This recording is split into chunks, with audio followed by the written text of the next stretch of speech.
Muy rápidamente, lo que hemos visto en la anterior clase, el tema de a cuál sistema nosotros pertenecemos, hemos quedado claramente establecido que nosotros somos el derecho europeo continental, conocido también como Civil Law o de tradición romano-germánica. Eh, la fuente de la cual emana nuestro conocimiento es, por supuesto, la ley. En ese entendido, nosotros somos positivistas y utilizamos el método dogmático, método dogmático jurídico para la interpretación de la norma positiva vigente. Hemos verificado también algo de los estándares de la evidencia que se utilizan en los sistemas del Common Law y del Civil Law. Hemos indicado de que el Common Law está basado en una suma de evidencias. En este sistema del cúmulo está presente el tema de la fuente principal del cúmulo es la jurisprudencia. De ahí que pueden nacer dentro del cúmulo las ratio decidendi, las obiter dicta, las ratio essendi, los holdings, digamos, que es una técnica específicamente para el tema de la interpretación de la norma jurisprudencial. Nosotros no tomamos en cuenta eso, simplemente nos verificamos o nos sujetamos al tema de los fundamentos jurídicos del fallo y tratamos de buscar la ratio decidendi, pero muchas ratios decidendi son confundidas con holding. Los holdings son precedentes que no siendo ratio decidendi, bueno, pueden estar dentro de la propia estructura de la jurisprudencia, de un fallo jurisprudencial. Por el contrario, nosotros hemos establecido, como somos derecho europeo continental, nosotros nos regimos por el estándar de la evidencia conocida como Beyond Reasonable Doubt o más allá de toda duda razonable. Hemos quedado asentado eso y, bueno, hemos visto claramente las diferencias en cada uno de los sistemas, cada una de sus características, principalmente en el de más allá de la duda razonable. El omnibus probandi se delega al fiscal para que demuestre la carga de la prueba, a él se le exige que pruebe el sistema de probanza y llegue a un determinado estándar, que es destruir cualquier duda de ese estado de inocencia del cual gozan todas las personas al momento de ser sometidas a un proceso. Bueno, en líneas genéricas, muy cortito lo que hemos visto, eh, el tema del día de la anterior clase. Eh, hemos visto el tema del Tribunal Constitucional, de igual forma que, bueno, si bien siendo legislador negativo, algunos de sus fallos en cierta medida llegan a considerar o llegan a crear algo de derecho. Y eso, bueno, pues, contraria a nuestra estructura de jus positivista, contraria a nuestra estructura de dogmática jurídica y contraria a nuestra familia jurídica o a nuestro sistema jurídico del cual nosotros pertenecemos del derecho europeo continental. Vamos a ver el tema de la teoría del delito. Como habíamos dicho, la teoría del delito son las diferentes posiciones que las diferentes escuelas en diferentes momentos han planteado formas de analizar de forma sistemática el delito, ¿no? Además, la teoría del delito nos va a permitir identificar la norma con los hechos, o sea, ver causa, efecto y, por supuesto, asignarle una determinada relevancia jurídica, asignarle una determinada calificación.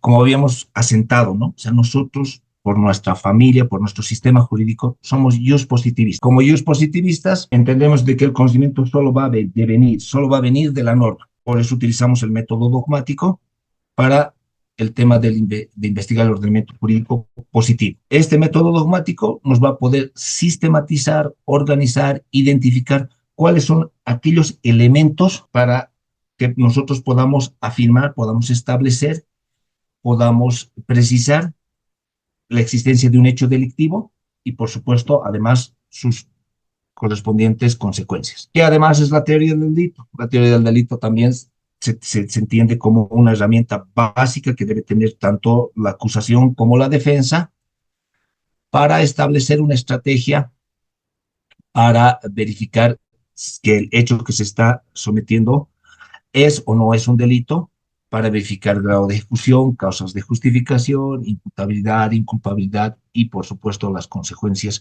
jurídicas. Que hemos asentado en la anterior clase que la teoría del delito es un estudio analítico, por supuesto, analítico porque vamos a necesitar analizar el delito y sus elementos para poder determinar qué hechos constituyen o no delito. La teoría del delito además nos ayuda, nos contribuye a determinar qué conductas son contrarias y cuáles aquellas no concurren los elementos necesarios. Se tiene como un sistema reglado, como un sistema secuencial, como una estructura con escalones. Se la ve así, más o menos. Siempre esta teoría del delito en búsqueda de la verdad. Esta verdad siempre sujeta dentro del proceso penal. Ya esta estructura que sigue tiene por objeto encontrar esa denominada verdad. Esa verdad en el tiempo va a estar vinculada en cierta medida a al modelo del proceso, ¿no? Eh, Nosotros devenimos de un sistema inquisitivo que se partía de un estado de culpabilidad, había una estigmatización, se relativizaba la prueba.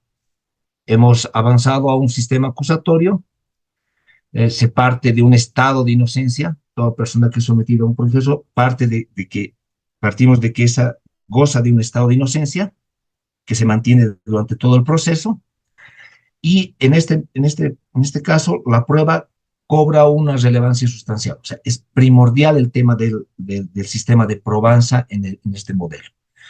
En el sistema mixto o inquisitivo reformado, que es el que se asigna a muchos de los países que no han llegado a concretar adecuadamente la reforma procesal y que han tenido que, bueno, suplir mediante parches normativos estas falencias o acudir a sus tribunales constitucionales para resolver las problemáticas que la propia norma no ha detallado específicamente sobre un determinado artículo. Entonces, a esas locaciones, a esas jurisdicciones, se las denomina un sistema mixto, un inquisitivo reformado, que es la asignación que en algunos momentos incluso hasta Bolivia se nos contempla dentro de ese grupo.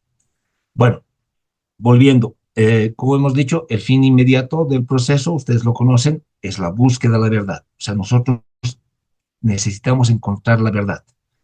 Para realizar esta búsqueda de la verdad, nosotros debemos de hacer una reconstrucción conceptual, ¿no? Partiendo de que vamos a analizar un fenómeno social, como es un delito, nosotros necesitamos reconstruir conceptualmente ese hecho y la teoría del delito nos va a permitir verificar si es comprobable y demostrable esa búsqueda. Bueno, vamos ahora con algo de esa verdad. Bueno, pero ¿qué nos dice la CIDH? ¿No? Es muy difícil alcanzar el tema de la verdad por las restricciones del propio sistema, por el tema de la teoría de lo que es verdad. Sin embargo, la búsqueda de la verdad es el objetivo fundamental del proceso.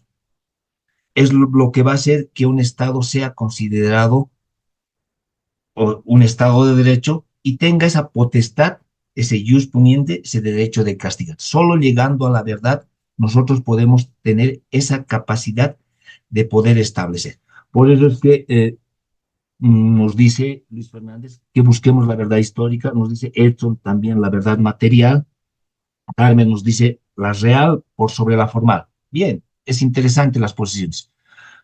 Continuemos, pero bajo un concepto más llano de lo que es verdad. Un concepto claro de lo que es verdad sería la adecuación entre la idea que se tiene de un objeto y lo que ese objeto es en realidad. O sea, adecuar lo que nosotros percibimos, ya sea por los sentidos, y lo que ese objeto es en realidad, lo que nos podemos percibir. Además, se puede entender la verdad como una reconstrucción conceptual, o sea, reconstruir un hecho de la forma más correspondiente posible a la realidad de lo ocurrido, o sea, tratar de evocar la forma más parecida al hecho, partiendo de algo que nos comentó muy bien Albert. Nosotros no vamos a llegar a establecer totalmente la verdad. O sea, debemos de partir de que la verdad queda guardada en el momento de lo que se ha producido en ese momento. Igual, yo me asiento, como muchos de los docentes, como mucha de nuestra práctica procesal, en sentencias, ¿no? Les dejo la sentencia constitucional 797-2010, que nos habla, aparte de lo que establece nuestro código, del tema de la verdad material, de la verdad histórica. Y la 1595-2014, que nos habla específicamente de la verdad histórica. Pero bueno, el punto de inflexión viene acá, ¿no? O sea, eh, la verdad procesal o verdad judicial. Esta sí tiene un nivel de cuestionamiento, porque cuando hablamos de la verdad material que nos habla la Constitución, es llegar a la verdad real de lo que ha ocurrido, a la verdad que verdaderamente queremos conocer. Y en el tema de la histórica es la que nos refiere el código. Pero bueno, ahora vamos a tratar de construir ese concepto y partimos primero de la que nos referían los compañeros, que si bien es jus positivista, es dogmática, está presente en lo que nos refieren nuestras sentencias, nuestros códigos de procedimiento penal, no hay problema. Pero nosotros en la realidad no reconstruimos verdad histórica, porque la historia ha quedado asentada en el tiempo. La verdad histórica, si fuera así, la verdad de la historia la construyen los vencedores. Y no es lógico que nosotros construyamos una historia sobre este hecho, porque no es un antecedente, simplemente se trata de un fenómeno social. Tampoco construimos verdad material, porque realmente por más intentos que realicemos, no vamos a llegar a establecer verdaderamente cómo se ha suscitado ese hecho. La verdad material mucho lo utiliza la Contraloría, ¿no? Porque hace un tema de causa y efecto. En ese tal vez sí podría entenderse. Lo que nosotros utilizamos en la realidad, o lo que deberíamos utilizar, es la verdad formal. La verdad formal porque parte de una hipótesis, que es la teoría del caso que hace cada una de las partes, y esta verdad formal se basa en la lógica y el razonamiento. La misma lógica y razonamiento que le exigimos al juez a momento de que él emita su fallo,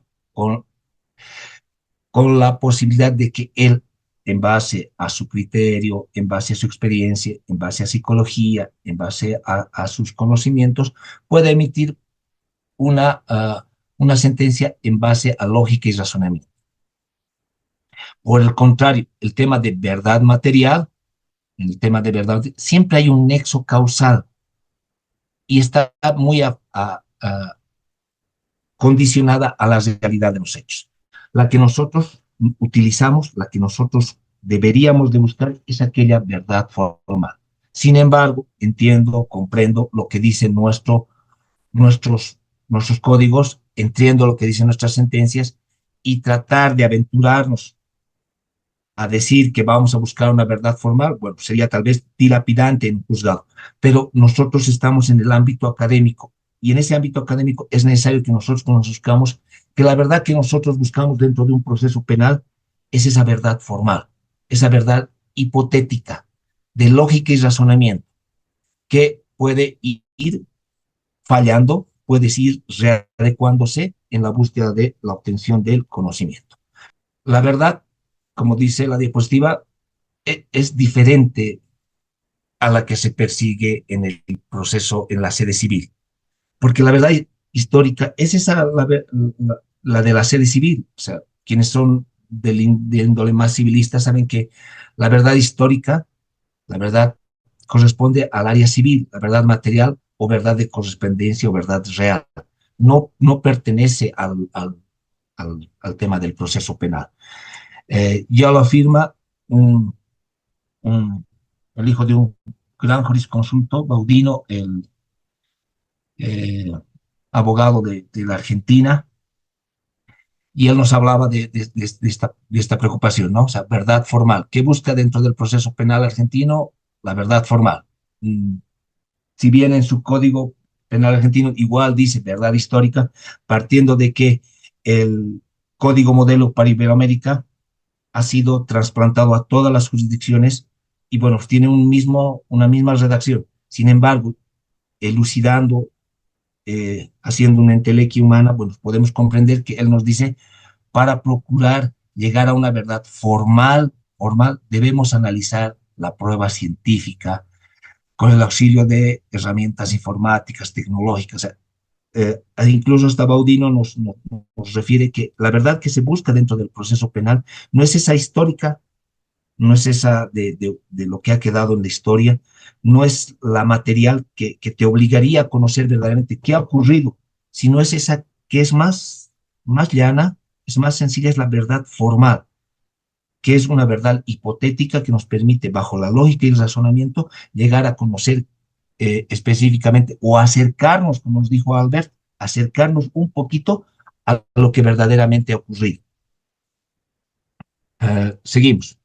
Eh, no condena a los jueces, sino va a ser la teoría del delito y la cantidad y la prueba formal que se llega a obtener, la mayor garantía frente a cualquier arbitrariedad punitiva. Estamos muy atrasados, pero bueno, un poquito de historia. En la época antigua, bueno, se divide el tema del delito mm, como la primera conducta criminal, Caín mata a Abel, el primer proceso criminal que lo tenemos registrado en el 1110, en el reinado de Ramses IX. Esto lo tenemos descubierto en Tebas, por arqueólogos en el siglo XX. Encuentran un papiro en Egipto, donde en ese papiro se relatan informantes, se realiza una inspección técnica ocular, se hace una detención, hay interrogatorio, hay una descripción detallada de estas personas. Eh, en esa búsqueda de la verdad ha habido tres etapas en la historia de la humanidad, una empírica, una equívoca y una científica. La empírica se mezcla la magia, la tortura, la religión, se busca oráculos divinos, las ordalías judiciarias, ¿no? Es muy conocido el caso del que nos refería la anterior diapositiva, este primer proceso criminal, es el caso de Daniel. Daniel era un eunuco en el reinado de Ramses, encargado de asistir a la reina. Daniel se encargaba de alimentar además a los animales eh, que eran, que eran, que eran parte de la ornamenta de Egipto. En esos momentos Ramses se da cuenta de que del lugar donde guardan los objetos preciosos, las ofrendas que hacen sus vasallos, empiezan a sustraerse objetos. Entonces Ramses llama a sus oradores, llama a sus profetas y bueno, pues, les pide consejo. Ellos le indican de que pongan hollín, vale decir carbón molido, dentro del suelo para verificar quién había ingresado. Hacen esta actividad, dejan carbón molido, al día siguiente encuentran que y van verificando a todos los eunucos que estaban dentro de, de la Guardia Real y verifican que, bueno, los pies manchados los tenía Daniel. Daniel es sometido a un proceso donde las características es las que hemos indicado, ¿no? Bueno, de ahí viene una etapa equívoca, muy conocida en la búsqueda de la verdad, porque se utiliza el servicio de confidencias. Es muy conocida la historia de Francis Vidocq, que era un delincuente de las galeras de Francia, y porque él conocía quiénes eran los otros delincuentes, bueno, llega a ascender y ser el jefe de la policía parisina. Esta técnica aún se utiliza, se conoce como manejo de fuente viva, o sea, se refiere a recurrir a informantes, se refiere a recurrir a personas que nos proporcionen información para conocer la verdad. Posteriormente viene la científica. El siglo pasado se utilizan los avances técnicos científicos para conocer la verdad. ¿Cómo ha ido evolucionando el tema de la verdad y el delito? Siempre se han establecido dos momentos claramente definidos. Uno, donde la divinidad señala al culpable, Y la siguiente, ya que viene a ser la parte de participación de jueces que establecen o determinan la culpabilidad. Solamente como un dato, no entra, por supuesto, en ningún tipo de evaluación, solamente para su conocimiento o para recordar algo, cómo se ha ido evolucionando el derecho penal. Primero viene una responsabilidad colectiva. El hecho de una comisión de un hecho delictivo contemplaba la responsabilidad de la familia, contemplaba la responsabilidad incluso de familiares coetáneos. Eh, la responsabilidad no era objetiva, por el contrario, era subjetiva, iba por el daño. Se establecía siempre bajo la ley del talión. No tenía, no había una ley escrita, sino estábamos en diferentes locaciones del mundo con diferentes estructuras normativas, ¿no? Así en Babilonia tenemos el código de Hammurabi, de las 12 tablas. En la India, en el idioma sánscrito, las leyes de Manu.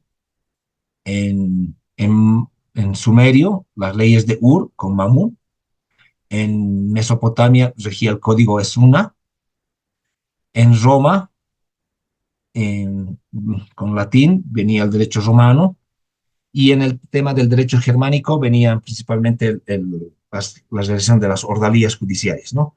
Nosotros nos centramos en estos dos últimos porque, como hemos referido, nosotros somos derecho europeo continental, civil law o derecho romano germánico. Por eso es de nuestro interés estas dos últimas, que las vamos a pincelear un poquito. Bueno, vamos con la cronología del derecho. Por supuesto, al ser Europa, la vertiente por la cual nosotros conocemos el derecho. El siglo XVIII, en el siglo X aparece el Imperio Carolingio. En el siglo XI, el viejo derecho de Borgoña. El siglo XII, la Inquisición. Y en el siglo XIII ya tenemos la sentencia. Vamos a pincelar un poquito cada una de estas partes. Bueno, en el Imperio Carolingio se empiezan a dar unas supuestas ordalías. Es la lucha del propio cuerpo. Estas ordalías eran muy características porque no tenían un fundamento de justicia, ¿no? Eh, Se basaban en que si la persona moría, esta persona había salvado la muerte. Viene del tema de lo que significa sanctio, porque sanción significa santificar, y lo que queríamos era santificar el alma, queríamos salvar el alma. Por eso infligir un dolor a una persona significaba redimir a partir de un dolor en el cuerpo el pecado cometido. En la imagen se puede observar una ordalía del Imperio Carolingio. Se ata a una persona con piedras y se la hunde al agua. Si la persona llega a salvar, si llega a salir a flote, bueno, pues es declarada culpable y también es muerta. Si llega a hundirse y fallecer, bueno, es dentro del proceso es declarada inocente porque se entiende de que el agua ha aceptado esa alma. El famoso viejo derecho de Borgoña del siglo XI. En este se establecen diferentes posiciones, ¿no? Partimos de que este es un derecho feudal, es un litigio. Eh, Hay diferentes pruebas. Una de las más conocidas es las de tipo verbal, donde se conjuraban o se convenían 12 testigos que juraban. Estas personas juraban no sobre el hecho cometido, sino juraban sobre la posición, sobre la prevalencia de esta persona respecto a su posición social dentro del medio. O sea, estas personas venían a comentar eh, que esta persona no pudo haber cometido el delito porque es una persona importante, porque era una persona de alcurnia. Entonces, las pruebas de tipo verbal se caracterizaban por la concurrencia de 12 personas que venían a atestiguar. De aquí viene en cierta medida el parte de la prueba tasada, ¿no? O sea, que hemos oído. O sea, 12 testigos unísonos contestes unívocos, inequívocos respecto a una persona, sobre la calidad de una persona, no sobre sobre el hecho, sino sobre la calidad de una persona, afirmaban que esta persona no podía haber cometido este hecho porque era una persona buena, porque era una persona que pertenecía a una casta social determinada, ¿no? Eh, bueno, la otra prueba que es muy conocida es la de tipo verbal. En el derecho de Borgoña, solo ciertas personas tenían la capacidad de recitar fórmulas. mm, en una persona que era sorprendida o que había sido o sindicada de cometer un hecho delictivo debía repetir ciertas fórmulas de una forma gramatical y ordenada, sistemática. Si al momento de recitar la fórmula la persona no podía recitar la fórmula o se equivocaba al momento de repetirla, esta se invalidaba y esta persona era condenada. Eh, Así han seguido por mucho tiempo. Sin embargo, no todas las personas podían repetir las formas debido a su estatus. En este caso, eran los niños y las mujeres que no podían repetir las formas. Es por eso que se llama a un tercero para que repita la fórmula por ellos, se llama al advocatus, al llamado a hablar por otro. Esa persona llamada a hablar por otro va a repetir las fórmulas en el viejo derecho de Borgoña, y si el advocatus puede repetir las fórmulas por los niños o por las mujeres, bueno, pues, encuentra la salvedad. Si el advocatus no puede repetir las fórmulas de forma correcta, bueno, pues, va a tener la sanción tanto la mujer como o el niño, ¿no? De ahí viene el origen de la profesión de que nosotros ejercemos como abogados. Bueno, seguimos. Ya estamos en el siglo XI. Venimos con el siglo XII. Ya viene e ingresa el tema de la Inquisición, ¿no? Finales del 1184, Lucio III promulga las bulas y encarga a los obispos para que investiguen a toda aquella persona que se sospeche de herejía. Eh, ya en el 1486 podemos ver una de las bulas más fuertes, la bula Sumis Desiderantes Afectivos, que la pronuncia Inocencio VIII, donde encarga a dos jueces dominicos, Kramer y Sprenger, para que se encarguen de hacerse cargo de la Inquisición. Ahí encontramos lo que se llama el Maleus Maleficarum o martillo de la bruja. En el 486, Kramer por Francia, Jacob Sprenger por Suiza, compilan el Maleus Maleficarum, el martillo de la bruja. El martillo de la bruja es considerado como el primer manual de la verdad, el primer manual del derecho, si bien congrega elementos de orden normativo, por decirlo así, no rigen los estándares necesarios, ¿no? Estos padres de Domingo Guzmán de Toulouse redactan el Maleus Maleficarum, y este Maleus se compone de tres partes que vendrían a ser tanto la parte sustantiva o la adjetiva de lo que sería hoy en día el derecho penal y el procesal penal. Estas estaban compuestas de buscar la brujería y la hechicería, o sea, una enunciación de cómo buscar o cómo probar sistemas de probanza procesal. En la segunda parte, formulan las formas de brujería, el pacto con el diablo, las formas en las cuales se puede identificar a las brujas, y por último, el método para detectar y enjuiciar y sentenciar brujas, o sea, todo un componente estructurado de lo que se conocería como un código penal y un código procesal penal, toda una estructura que la hacen Jacob Sprenger y Henry Kramer.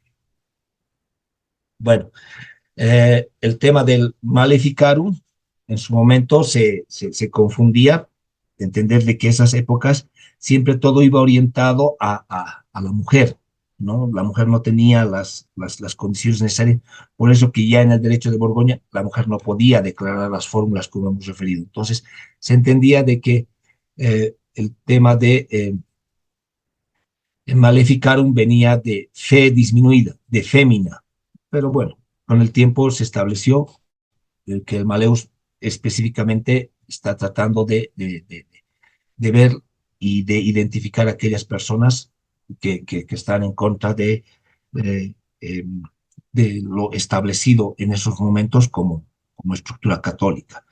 Y aquellas personas que van contrarias son herejes y deben, bueno, corresponderles el tratamiento de una ordalía para verificar si estas personas son o no brujas y bueno, darse la correspondiente sanción.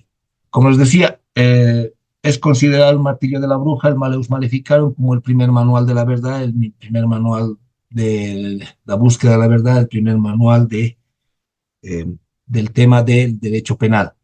Esta imagen es de Eugenio Zaffaroni, que igual hace una crítica al tema del proceso penal, del inquisitivo reformado, que igual se los voy a cargar.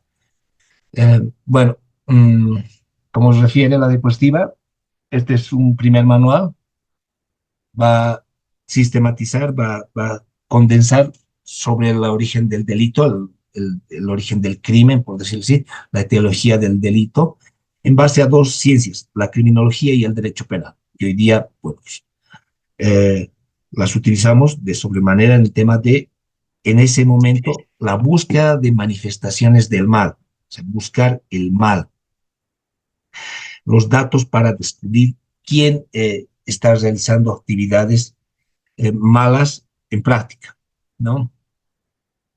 También es conocido este manual de edad como poder de coerción o derecho administrativo policial, porque contra el mal, contra el enemigo, todo se vale.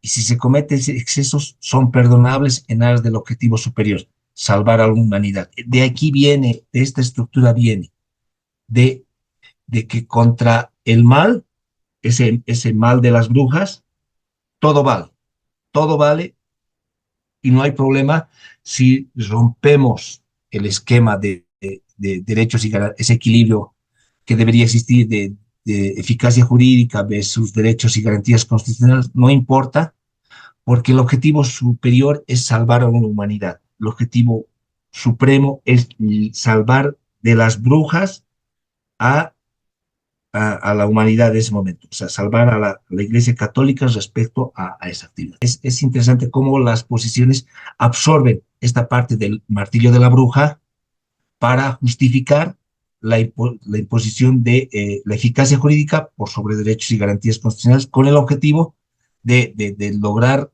contrarrestar ya sea terroristas, ya sea actividades delictuales que las es difícil controlar, ¿no? Adelante, Pablo. Sí, doctor, para complementar, justamente el derecho para el enemigo vendría a ser como una consecuencia de un estadio en la historia, doctor. Prácticamente en la historia se han dado varios estadios. Un estadio primigenio justamente es el que usted comenta, este manual. Posteriormente se van dando otros antecedentes, tales por ejemplo como las medidas predelictivas, que surgen junto con las medidas postdelictivas. Y a la vez, doctor, estas medidas predelictivas se basan en un derecho penal de autor. Uh -huh. Este derecho, este derecho penal de autor que básicamente no juzga, digámoslo así, respecto a lo que uno hace, sino respecto a lo que uno es. Y como señala mi compañero anterior, pues justamente se ve enervado, digamos así, este sentimiento del enemigo cuando se suscita el 11 de septiembre. Básicamente, doctor, esta teoría, según recuerdo, se basa en un concepto de que en una sociedad, pues rigen los valores. Estos valores implican un valor supremo que es el respeto. Este respeto es el basamento de de todos los derechos de las personas. Por ejemplo, si yo mato a una persona, pues estoy yendo contra el derecho a la vida. No estoy respetando su vida. Si yo robo un objeto del otro, pues no estoy respetando la propiedad. Es justamente aquellas personas que rompen estos valores que son considerados enemigos, que son considerados no ciudadanos. Y como son no ciudadanos, no se merecen los derechos y garantías que tiene un ciudadano. Es de esta forma que se los trata como enemigos y como son enemigos, pues no se merecen tener estos derechos y garantías, doctor. Gracias, Pablo. Muy buena la participación de Pablo, de Edson. Por supuesto, o sea, tratamos de ver a estas personas con un derecho disminuido. No son ciudadanos, no tienen los derechos porque han transgredido las normas de convivencia, ese acuerdo que hemos hecho para asociarlos. Sin embargo, por supuesto, eso ya ha sido superado. Vivimos en un Estado de Derecho y esas son características del martillo de la bruja. Sin embargo, lo tenemos que conocer porque son los antecedentes de los cuales nos rigen. Continuamos, corremos un poquito. Hay algunas formas del manual de la verdad del Maleus. Otro, o bueno, diferentes acepciones que en día de hoy, hasta el día de hoy, en los cuarteles militares aún se siguen practicando algunos de esos resabios del martillo de la bruja, que contempla todas las formas en las cuales se puede llegar a conocer la verdad a partir de pruebas físicas. Bueno, ¿cómo se detalla esta parte de la divinidad señalada al culpable? Las ordalías ya vienen en los juicios de Dios, viene ya el tema de la Inquisición del siglo XIII. La verdad es entregada a la providencia, al dedo de Dios. El dedo de Dios va a indicar quién es el autor. Vamos a someterlo a pruebas y el resultado nos va a dar culpable o inocente. Eh, Estas ordalías difieren de las primeras del Imperio Carolingio porque aquí ya hay un principio de mediana justicia, o sea, tratan de justificar. No es la antigua ordalía donde agarraban, lo ataban y lo botaban al agua. Si se hundía, era culpa, si salía a flote era culpable, si moría, era inocente. Aquí ya tienen una característica un poco más avanzada. Se trata de quemar, por ejemplo, una ordalía famosa es quemar un brazo. Si se infecta es culpable, si no se infecta es inocente. Bueno, ustedes saben que muchas de las personas van a, por las propias características, pueden llegar a formar un queloide u otras no. Pueden infectarse o no. Entonces, la ordalía, aun que es ilógica, tenía un principio de justicia, trataba de encontrar un sistema de justicia. Al quemar un brazo, si se infectaba, estábamos ante un culpable, si no, estábamos ante un inocente, ¿no? Eh, pero volvemos a lo mismo, ¿no? El origen divino mm, aplicado a la justicia, o sea, tratar de buscar a partir de corazonadas, a partir de sentimientos, y aquí se parte y aparece el comienzo de la comprobación del delito. Partimos por la primera, la confesión. Eh, de igual forma, volvemos a no realizar actividades que están descritas en el martillo de la bruja, pero igual hay tortura. Buscamos la verdad a partir de imponer acciones físicas y hay un momento donde la persona, bueno, pues, venciendo esa posibilidad de fuerza física, bueno, va a decir lo que nosotros deseamos. Y ahí va a haber culpables tanto inocentes como vamos a condenar culpables e inocentes, ¿no? Ya en el siglo XVIII, XIX, ya se prohibió esto por Federico el Grande. Sin embargo, aún podemos ver algunos resabios de estos en algunas prácticas del tema de investigación. Incluso el tema de nosotros nos regimos por el principio del nemo tenetur, ¿no? El principio de no autoincriminación. El principio del nemo tenetur prohíbe el tema de autoincriminarse. Por eso está escrito, digamos, al momento de la declaración, eh, que uno puede decir todo cuanto conozca y le sea preguntado para el tema del testigo. Y la otra, que la declaración es un medio de defensa, no es una prueba en sí mismo, es un medio por el cual la persona se defiende. No va a generar una prueba, pero las investigaciones, incluso actuales, buscan la confesión, buscan que la persona confiese que ha ocurrido eso.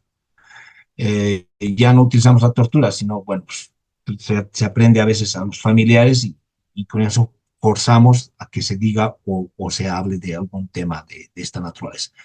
Bueno, pero ha ido evolucionando esta confesión, ha sido reemplazada por el testimonio. Lo que no podía decir esta persona, vamos a preguntarla a otros.